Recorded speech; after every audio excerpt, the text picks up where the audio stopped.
விஜய் விவரம் தெரியாம இவர் எப்படி அரசியல் தலைவர் ஆவார்? ஆம்புலன்ஸ் வருதே, அந்த ஆம்புலன்ஸ் வரும்போது கூட்டத்தில் ஏதாவது நடந்துச்சா விசாரிச்சாரா? திமுக பாஜக அண்டர் கிரவுண்ட்ல சேர்ந்து வேலை செய்யறாங்க. நாங்க அடங்க மாட்டோம், அடங்க மறு என்றுதான் சொல்லி கொண்டிருக்கிறார் முதல்வர் ஸ்டாலின். சைடு போட்டுட்டீங்களே விஜய், எங்க இதை திருப்பி திமுக கேட்டா உன் முகத்தை எங்குண்டு வச்சு தொண்டை 39 பேர் உன்னை பார்க்க வந்தவங்க செத்து போயிட்டு, எனக்காக உயிர் நீத்தான் 39 பேர், நான் அவனை பார்க்க வந்திருக்கேன் நீ சொல்லி போயிருக்கணுமா வேண்டாம்? பேசி கவனத்தை ஈர்த்தவர் விஜய், நேரில் சென்று மக்கள் குறை தீர்த்தவர் முதல்வர் ஸ்டாலின். அதாவது நம்ம சின்ன வயசுல ஒரு பள்ளிக்கூடத்தில் பாடம் படிச்சிருக்கோம். ஓட்டப்பந்தயம் நடந்தது, ஆமையும் முயலும் ஓட்டப்பந்தயத்தில் கலந்து கொண்டன. ஆனால் திமிராக நடந்து கொண்ட முயல் இடையிலே படுத்து தூங்கிவிட்டது. பின்னால் வந்த ஆமை முதல் பரிசை தட்டி சென்றது. எப்பவுமே எந்த செயலிலும் புத்திசாலித்தனம் வேண்டும். வீராவேசமா முழங்கினார் கரூர்ல தமிழ்நாடு வெற்றி கழக தலைவர் விஜய். திமுக பாஜக அண்டர் கிரவுண்ட்ல சேர்ந்து வேலை செய்யறாங்க. திமுக பாஜக கூட்டணி ஒன்றாக இருக்கிறது. அண்டர் கிரவுண்ட்ல பாஜகவுக்கு ஆதரவு தெரிவிக்கிறார் முதல்வர் மு.க. ஸ்டாலின் என்று ஒரு பயங்கரமான குற்றச்சாட்டை சொன்னார் விஜய். ஆனா எனக்கு தெரிந்து, மக்களுக்கு தெரிந்து அந்த மாதிரி இல்லவே இல்லை. பாஜகவை எல்லோருமே திமுகவினர் திட்டத்தான் செய்கிறாங்க. இவரும் நாங்கள் அடங்க மாட்டோம், அடங்க மறு என்றுதான் சொல்லி கொண்டிருக்கிறார் முதல்வர் ஸ்டாலின்.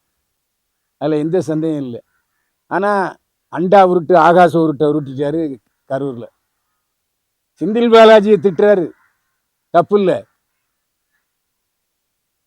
ஆனால் அதே சமயத்தில் ஊழல் ஊழல் ஊழல் என்று திமுக அரசு சொல்றார். குடும்ப ஆட்சி நடத்துகிறார், ஒரே வீட்டில் முதல்வர் துணை முதல்வர் இருக்கிறார்கள் என்று சொல்கிறார் விஜய். ஏப்பா அவங்க குடும்பம் ஒன்னா இருக்கு,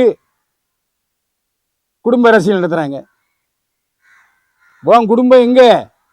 இதை திருப்பி திமுக கேட்டா உன் முகத்தை எங்குண்டு வச்சுப்ப? காதலித்து திருமணம் செய்து கொண்ட சங்கீதா விஜய் பல கோடிகளுக்கு சொந்தக்காரி. காதலித்தானே கல்யாணம் பண்ண, கல்யாணம் பண்ணி சந்தோஷமா இருந்ததுனால தானே ஒரு மகனும் ஒரு மகளும் இருக்காங்க. எனவே இனிமேல் திமுககாரங்க எல்லாருமே விஜயை கிளி கிளி கிளின்னு கிழிச்சிருவாங்க. உன் பொண்டாட்டிங்க, உன் பையனைங்க, உன் மகளை எங்கன்னு கேட்பான்ல. சேம் சைடு போட்டுட்டீங்களே விஜய், அது பேசலாமா? அதேமாதிரி சினிமா டைலாக பேசுகிற மாதிரியே சினிமா டைலாக் பேசுகிறீங்க, பாட்டு பாடுறீங்க.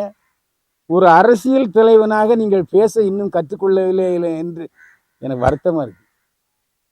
சினிமாவில் நடிகனாக இருக்கணும், அரசியலில் தலைவனாக இருக்கணும். எம்ஜிஆர் எம்ஜிஆர்னு சொல்கிறீங்களே, எம்ஜிஆர் சினிமாவில் பேண்ட் ஷர்ட்டு போடுவார், விக்க வச்சுக்கிடுவார். ஆனால் அதே அரசியலுக்கு வந்தால் கருப்பு கண்ணாடி தொப்பி, ரெண்டுக்கும் வித்தியாசம் பண்ணார்.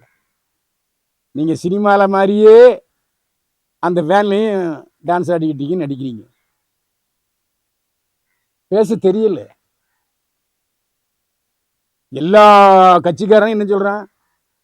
கல்விக்கு முக்கியத்துவம் கொடுப்போம், விவசாயத்துக்கு முக்கியத்துவம் கொடுப்போம், ரோடு போடுவோம், மருத்துவ வசதி செய்வோம். இதைத்தானையே நீயும் சொல்கிற. புதுசாக ஏதாவது சொல்லு. தொண்டை 39 பேர் உன்னை பார்க்க வந்தவங்க செத்து போயிட்டாங்க. நீ அதுக்கு ஒரு 2 வாரத்துக்கு முன்னால் என்ன சொன்ன? தங்கைகளுக்கெல்லாம் நான் மாமாவா இருப்பேன்னு சொன்னேன், தாய் மாமனா இருப்பேன்னு சொன்னேன். நீ ஒழுங்கு மரியாதை கரூர் ஆஸ்பத்திரிக்கெல்லாம் போயிருக்கணும். எனக்காக உயிர் நீத்தான் 39 பேர், நான் அவனை பார்க்க வந்திருக்கேன் நீ சொல்லி போயிருக்கணுமா வேண்டாமா? ஏன் அலறி அடிச்சு சென்னைக்கு ஓடியாந்த? தப்பு இல்லை இது. ஆனால் அதே சமயத்தில் மக்களால் தேர்ந்தெடுக்கப்பட்ட மக்கள் முதல்வர் மு.க. ஸ்டாலின் உடனடியா ராத்திரியோட ராத்திரியா தலைமைச் செயலகத்துக்கு போனார், உத்தரவுகளை பிறப்பிச்சார். அதோடு இல்லாமல் நேராக கரூர் போயிட்டார். போய் ஆஸ்பத்திரியில் போய் பார்த்துருக்காரு, ஆறுதல் சொல்லியிருக்கிறார்.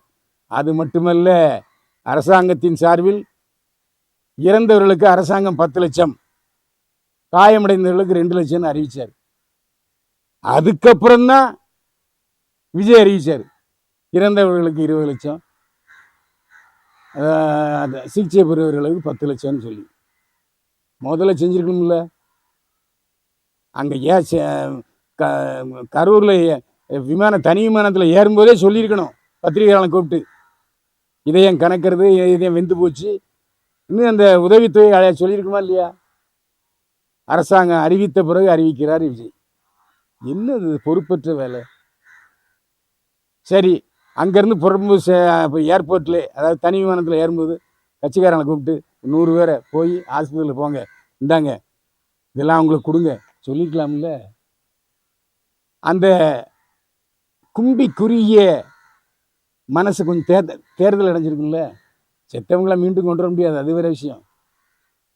ஆனால் இப்போ அங்கே உள்ளாலும் என்ன சொல்கிறேன், வந்தார், பேசினார், போயிட்டார் அப்படிங்கிற. அந்த ஆம்புலன்ஸ் வருதே, அந்த ஆம்புலன்ஸ் வரும்போது கூட்டத்தில் ஏதாவது நடந்துச்சா விசாரிச்சாரா விஜய்?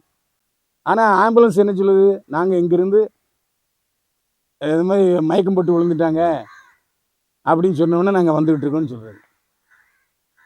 அந்த இறந்து கிடக்கிற சடலங்களுக்கு முன்பே பேசிகிட்டு இருக்காரு விஜய், விவரம் தெரியாமல். இவர் எப்படி அரசியல் தலைவர் ஆவார்? சரி, போலீஸ் யாருமே இல்லையே, புஷியானு சொல்லியோ போலீஸ் ஒரு 500 பேரை உள்ள வர சொல்லியான்னு சொல்ல வேண்டியதானே? கூட்டத்தை பார்த்தோன்னே டமக்கு டப்பான் டையான் டப்பான்னு டான்ஸ் ஆடுற மாதிரி பேசிகிட்டு இருக்காரு. போலீஸ் அதிகாரிகள் இல்லை என்ற தகவலை மாவட்ட போலீஸ் 2க்கு தெரிவிச்சிருக்கணுமா இல்லையா? சரி, நீங்கள் எத்தனை மணிக்கு எங்கள் கரூருக்கு வரேன்? நீங்கள் 7 மணிக்கு வந்திருக்கீங்க. அவன் கரண்ட் ஆஃப் பண்ணி விட்டான். கரண்ட் ஆஃப் பண்ணது தப்பு. ஆனால் அதே சமயத்தில் மின்சார இலாக்காவில் என்ன சொல்கிறாங்கன்னா, அங்கே உயிரெழுத்த கம்பிகள் பக்கத்தில் நிற்கிறாங்க ஆளுங்க, அதனால் அது ஆக்சிடெண்ட் ஆகி ரொம்ப மோசமாக போயிடும் சொல்லி நாங்கள் கரண்ட் ஆஃப் பண்ணோன்னு சொல்கிறாங்க. அப்போது நீங்கள் உஷாராக என்ன செய்யணும்? கரண்ட் ஆஃப் பண்ணிட்டாங்க, நீங்கள் கேப்டன் அந்த விஷயத்தில் பாராட்டணுங்க.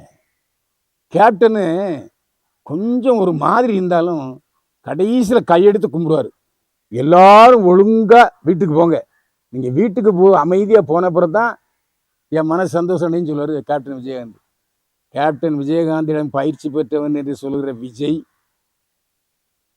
இந்த புத்தி கூட இல்லையா அவன்கிட்ட? எந்த கூட்டத்திலையாவது ஒழுங்காக வீடு போய் சேருங்கன்னு சொல்லியிருக்கியா? வந்தவன் எப்படியாவது போட்டு. ஒரு விஷயம், இப்போ மாண்பு முதலமைச்சர் மு.க. ஸ்டாலின், திமுக தலைவர், தன்னுடைய கட்சியை கட்டுப்பாட்டுக்குள்ள வச்சுருக்காரு.